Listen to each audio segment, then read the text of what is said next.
that? What? In the ensuing chaos, several people quickly surfaced. Adam looked around anxiously.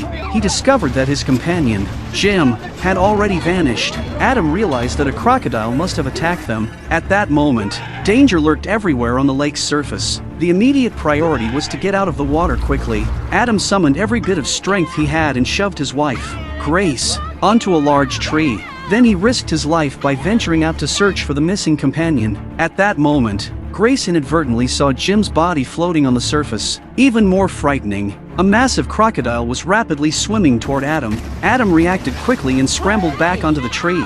Meanwhile, Lee, who had been trapped underwater, finally broke free from the rope and surfaced. Grace immediately warned her that there was a crocodile beneath the water, but the underside of the boat was too slippery. No matter how many times she tried, she couldn't climb up. As she kept trying again and again, the crocodile was already speeding toward her. Luckily, before it could reach her, Lee managed to get out of the water just in time. Suddenly, the crocodile began ramming into the small boat with full force.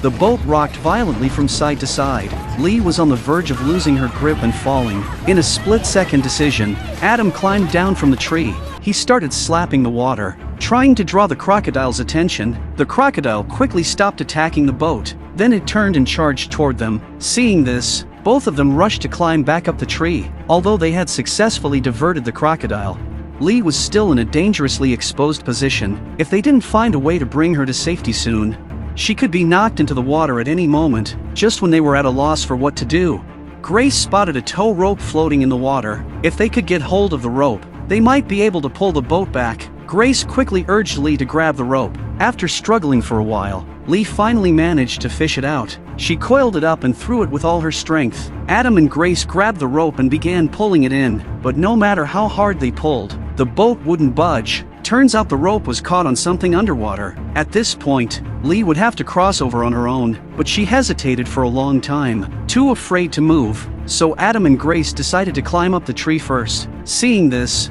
Lee completely panicked. She made a split-second decision and jumped into the water. Cautiously, she began moving toward the other side. With every step, she scanned the water around her. Suddenly, she heard a strange sound beneath the surface. Terrified, she began frantically swimming forward. Fortunately, it was a false alarm. The crocodile didn't attack. Everyone breathed a sigh of relief, but the area was remote and deserted. No help would be coming. The only option left was to retrieve the overturned boat from the water, but with danger lurking beneath the surface, even the smallest mistake could be fatal. With no other choice, they had to keep waiting. As time passed, their patience began to wear thin, so Adam made a bold decision. He would risk his life to recover the capsized boat on his own. He carefully observed his surroundings as he slowly made his way forward. After a few minutes, he finally reached the boat, but no matter how hard he pushed, it wouldn't move. Left with no other choice, he dove underwater to untangle the rope.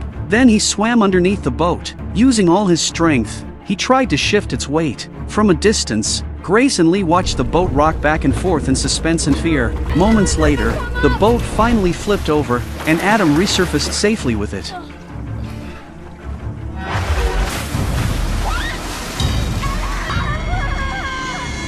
Moments later, the surface of the lake slowly went quiet. Grace anxiously called out her husband's name, hoping this was just some kind of twisted prank. But soon, the crocodile surfaced again, dragging Adam's lifeless body in its jaws. The sight shattered her completely. Grace broke down in uncontrollable sobs, helplessly watching as her husband was pulled into the endless darkness. There was nothing she could do. Afterward, the two women began to work together. Lee kept a close eye on the water, while Grace carefully climbed down the tree trunk, trying to dip a branch into the water, but the branch wasn't long enough. No matter how much she adjusted her position, she still couldn't reach the rope. Just then, Lee noticed bubbles rapidly rising in the water, heading straight toward them. Lee shouted for Grace to get out of the water immediately. Terrified, Grace dropped the branch and scrambled to climb back up the tree.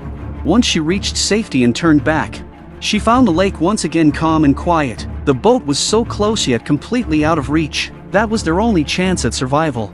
And Grace wasn't ready to give up. She decided to go find a longer branch, but just then, the crocodile suddenly burst out of the water. The terrifying sight left them frozen in fear. They clung to the tree, hearts pounding, unable to calm down. Eventually, the crocodile slipped away, and the lake slowly returned to its eerie stillness. But the two of them no longer dared to move recklessly, and so they spent a long, cold night up in the tree. When morning finally came, they noticed the boat had drifted even farther away. If they didn't act soon, they might be stuck in that tree forever, so they made a bold decision to take the risk and swim to it. They scanned the lake in every direction. The surface seemed calm and undisturbed. With that, they summoned their courage and jumped into the water. Hand in hand, they slowly waded forward, but they hadn't gone far when disaster struck.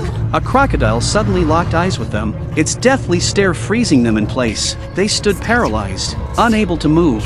Then, without warning, the crocodile dove back under the water.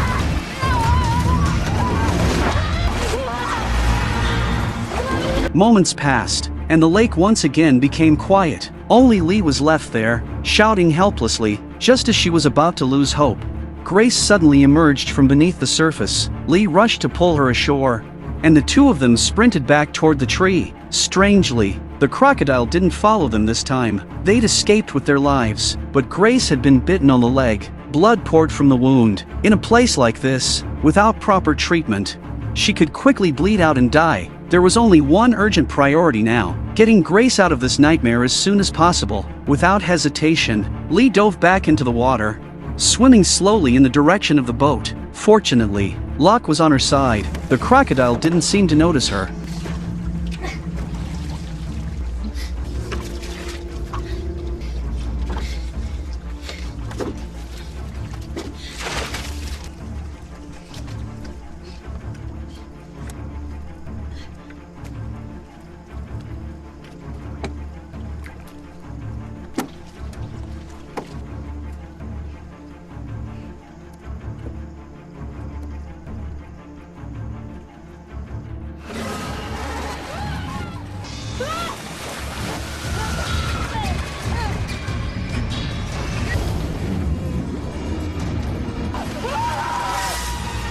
When she woke up again, she was lying on a muddy rock for no apparent reason. Next to her was half a human corpse. It was clear this must be the crocodile's nesting ground. Terrified, she immediately sat up. When she reached out her hand, she realized her pinky finger was badly dislocated. Fighting through the pain, she snapped it back into place. Then she noticed a pistol strapped to the corpse's waist. She pulled out the gun, ready for a life-or-death showdown with the crocodile. To lure it out again, she dipped her wounded arm into the water and began stirring it around. As she kept her eyes fixed on the water's surface, the crocodile suddenly emerged from behind.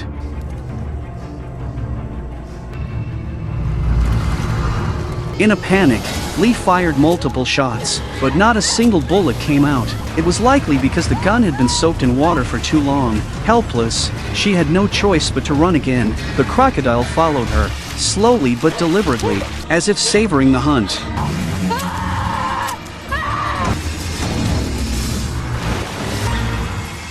While in the jaws of death, Lee kept pulling the trigger non-stop. Finally, at the last possible second, the crocodile stopped moving. Its lifeless body slowly sank to the bottom of the lake. She rushed back and climbed up the tree, only to find that Grace had sadly passed away. At that moment, Lee felt like her heart had been ripped apart.